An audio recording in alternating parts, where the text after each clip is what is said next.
السلام علیکم ورحمۃ اللہ وبرکاتہ۔ یروشلم اسرائیل کا سب سے بڑا مسئلہ ہے۔ یہ صہیونیت کی اولین خواہش اور خواب ہے۔ جس طرح مسلمانوں میں الگ الگ فرقے پائے جاتے ہیں، اسی طرح یہودیوں میں بھی الگ الگ فرقے ہیں جس میں ایک صہیونیت ہے، اور یہ لوگ بہت سفاک اور ظالم ہیں، بہت تنگ نظر اور تنگ ذہن کے مالک ہیں۔ دیوار گریہ، جہاں پہ یہ لوگ جا کے گریہ کرتے ہیں، دیوار گریہ کا مطلب ہے یروشلم، اس لیے انہوں نے اسے یہ نام دیا ہے دیوار گریہ۔ وہ اس میں داخل نہیں ہو سکتے، اور یہ مسجد اقصی اور ہیکل سلیمانی اس کے نیچے ہے،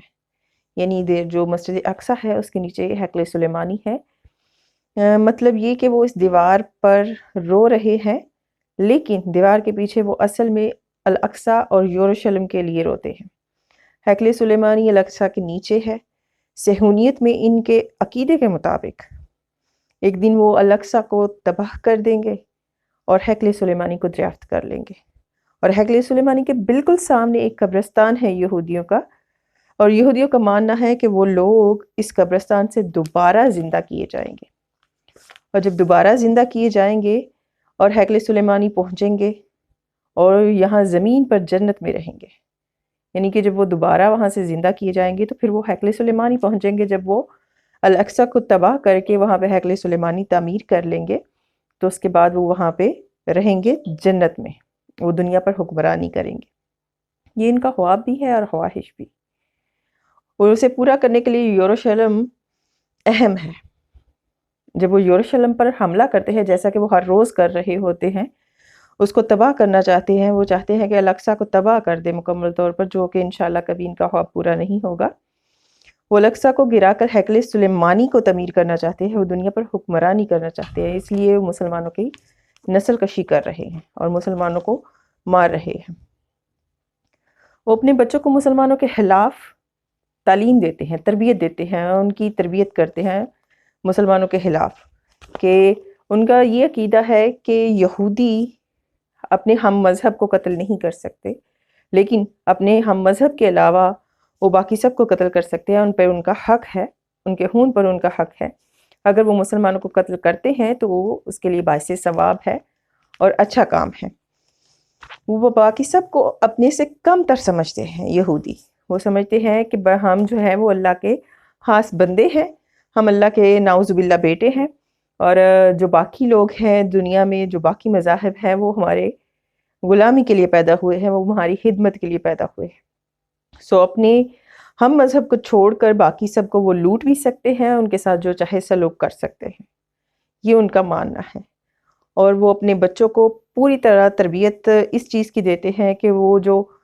مسلمان ہیں وہ دہشت گرد ہیں، اور ان کو مارنا باعث ثواب ہے، اس لیے وہ بچوں کو چن چن کے مارتے ہیں تاکہ ان کی نسل کشی کی جائے۔ مسجد اقصی کو گرانے کے لیے ان کا عقیدہ ہے کہ سب سے پہلے ہمیں وہاں کے رہنے والے غزہ کے مسلمانوں کو، وہاں کے فلسطین کے مسلمانوں کو ختم کرنا ہوگا۔ ایک انٹرویو میں ایک یہودی نے کہا تھا کہ ان کو مارنے پہ ہمیں ثواب ملتا ہے، گناہ نہیں ہوتا، کوئی غلط کام نہیں ہے، اور اگر ہم نے اپنا کام مکمل کرنا ہے تو اس کے لیے ضروری ہے کہ ہم ان کا صفایا کریں، ان کو ختم کر دیں، چاہے وہ بچے ہوں چاہے بڑے ہوں۔ تو اس پہ جو انٹرویو لے رہا تھا وہ رپورٹر بھی بہت تعجب میں آیا کہ یہ لوگ یہ پلان کر کے جو ہے نا اپنی نسل کو بڑھاتے ہیں، اپنے بچوں کو پروان چڑھاتے ہیں، ان کے اندر ایک سفاکی پیدا کرتے ہیں، ان کے اندر ایک ظالمانہ روش کو پیدا کرتے ہیں، تاکہ جب وہ قتل کریں تو ان کے دلوں میں رحم نہ آئے۔ وہ ان کی تربیت ہی کچھ اس طرح اس انداز سے کرتے ہیں کہ ان کے لیے قتل کرنا کوئی بڑی بات نہیں۔ آپ دیکھیں کہ کوئی انسان قتل کرے، بڑے سے بڑا بھی ہو، تو جب بچے آ جاتے ہیں سامنے تو دل تھوڑا بہت تو ہوتا ہے، لرزتا ہے، لیکن یہاں پہ یہ یہودی اس قدر شفاق ہے کہ بچوں کو خاص طور پر نشانہ بنا رہے، ان کو کھینچ کھینچ کے لے جاتے ہیں، پھر ان کو مار دیتے ہیں، اور ان کے دل میں رحم نہیں آتا۔ تو یہ ان کا اصل مقصد ہے کہ مسجد اقصی کو گرانا اور وہاں پہ ہیکل سلیمانی کو تعمیر کرنا، اور اس کے بعد دنیا پہ حکمرانی کرنا۔ یہ وہ تربیت اپنی نسل کو دے رہے ہیں، اور یہی ان کا اصل مقصد ہے، یروشلم۔ تو انشاءاللہ تعالی جب تک مسلمانوں کے اندر ایمان ہے وہ ہمارے قبلے کو کچھ نہیں کر سکتے انشاءاللہ تعالی۔ اللہ نے چاہا تو وہی لوگ نیست و نابود ہوں گے ایک دن، اور مسلمان ہی فتح یاب ہوں گے۔